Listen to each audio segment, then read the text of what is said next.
Hi, and welcome back to Among Therapists, Practical Tips by Psychotherapy Academy. I'm Dr. Jessica Díaz, and I am an editor at Psychotherapy Academy. I'm delighted to have you joining us today.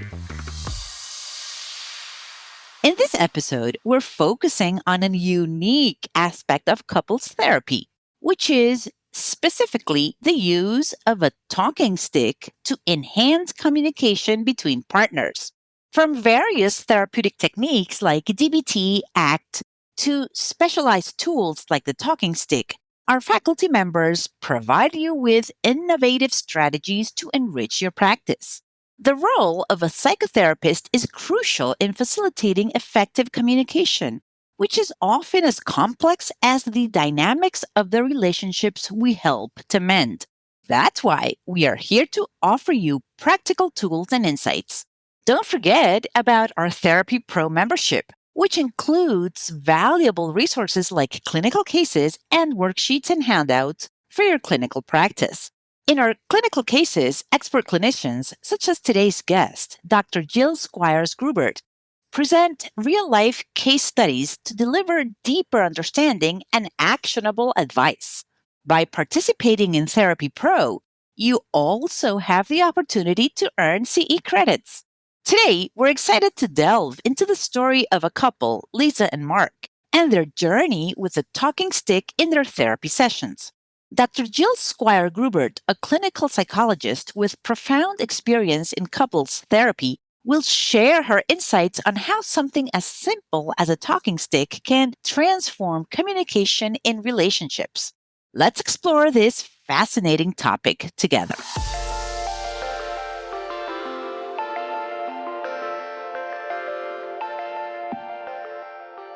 Now that Mark and Lisa could handle autonomic hyperarousal better, the problem became talking over and interrupting each other and growing impatient when one or the other spent too much time defending their position or explaining without getting any input from their partner. We all joked that being from the East Coast, interrupting came much too easily for all three of us, which included me. I gave them a homework assignment to find a talking stick to use to help with traffic control when talking with each other. The assignment entails having each partner select 3 items to use as a talking stick, in that whoever is holding the talking stick gets to speak, and the other partner can't speak until they're holding the talking stick. They thought this was a funny homework assignment, and in fact, they had a lot of fun scavenging around the house for potential talking sticks. Mark's choices include the engraved cake knife from their wedding, a fountain pen he'd received from his parents as a college graduation gift, and a large fat candy cane from Christmas that neither one of them had eaten. Lisa's choices included a sparkly pink magic wand with ribbon streamers she'd received as a gag gift, a big silk sunflower, and a whisk that had rainbow markings on it. Then they each presented the items they'd chosen, and each made the case for why each item should be their talking stick. They decided against the cake knife. Initially, Mark argued that it represented one of the happiest days of their lives. Lisa countered that even so, it was a knife, which wasn't exactly giving the best message. And even though the edge was dull, it could potentially cut them. She thought the fountain pen was an excellent idea, but it was afraid that it might get lost, and it was very precious to him. She thought the candy cane was funny, but considered that it might get decrepit and sticky if the plastic wrapper came loose. Mark said holding a sparkly magic wand just felt silly and would make it hard for him to concentrate. He thought the silk flower was on the right track, but not sturdy enough. He really liked the idea of a whisk. The whisk had rainbow-colored coating on the wires. It was sturdy, it wouldn't cut anyone, and the handle was actually comfortable to hold. It was aesthetically pleasing, and it also reminded him of their pleasure in cooking together. The whisk took up a ceremonial spot on the kitchen table, and they moved it to the coffee table or nightstand when they left the room. In my office, I use a long glass wand. It's filled with colored oil and little glitter pieces that swirl when you flip it over. And when we were meeting together, all 3 of us would use the talking stick.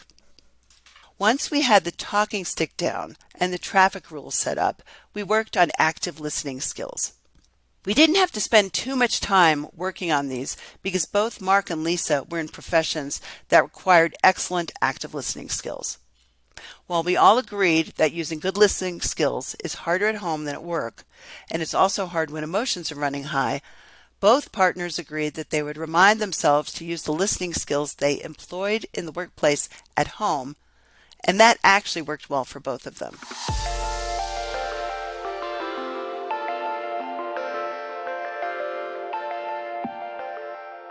All right, so today's discussion with Dr. Jill Squyres Groubert on using the talking stick in couples therapy has been insightful. Let's recap the key points. The introduction of the talking stick in Lisa and Mark's therapy sessions was transformative. This simple tool helped them minimize interruptions and cultivate patience, making their conversations more structured and respectful. Symbolic selection. They chose a whisk as their talking stick, a decision that wasn't just practical, but also deeply personal. You see, the whisk represents their shared passion for cooking, a common ground that reminds them of positive shared experiences and teamwork. By committing to apply the active listening skills they use professionally into their personal interactions, Lisa and Mark faced fewer misunderstandings. This effort was especially effective during emotionally charged discussions, leading to clearer communication and enhanced emotional intimacy. Integrating tools like the talking stick into couples therapy doesn't just solve an immediate communication issue. It fosters a deeper understanding and respect between partners. Therapists can see this as an example of how tangible tools can facilitate emotional connections and lead to more robust relationship foundations. Okay, so that's all for today. Stay tuned for upcoming episodes where we'll continue to provide practical psychotherapy tools and insights through our Therapy Pro membership system and clinical cases series. If you're a psychologist, counselor, social worker, physician, MFT, or addiction professional, these insights will be invaluable for your practice. Plus, you can earn CE credits by tuning in. To learn more about Therapy Pro accreditation and clinical cases, be sure to click the link in the show notes. You can also access exclusive content not included in this podcast.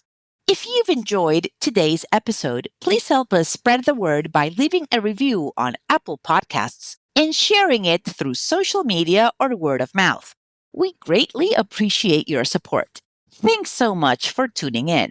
This is Dr. Jessica Díaz, looking forward to joining you again for the next episode. Bye-bye.